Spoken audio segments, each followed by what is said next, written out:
So adding on to the mixture calculation section, just a reminder that another way to handle mixtures was covered in chapter 5, which is standard addition.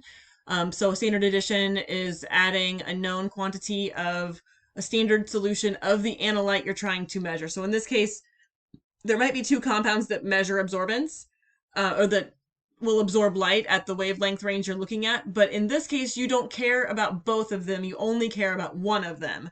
And in that situation, standard addition is another way to solve for the concentration of that one analyte in the mixture. So just reminding everyone of that.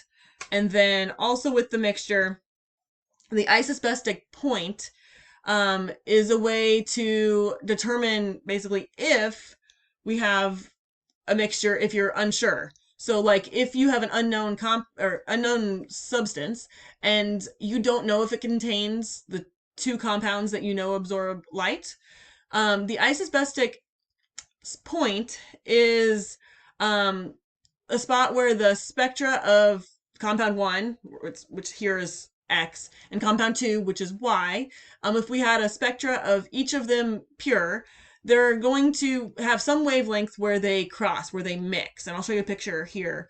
And so in a mixture, we still see that same behavior. So there's this one magic wavelength where you can tell based on the spectra, the shape of the curve, if the two species are both present. So to tell if both X and Y are in your mixture. So every mixture has its own isosbestic point.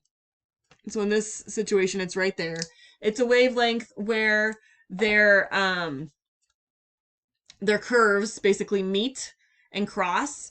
And so that's unique to the two compounds that we're looking at. So if we're unsure if my unknown chemical has just one analyte or two analytes, and if it's two analytes, we think it would be this one, we can measure the spectra and look at it and see if at that isosbestic point we have this behavior.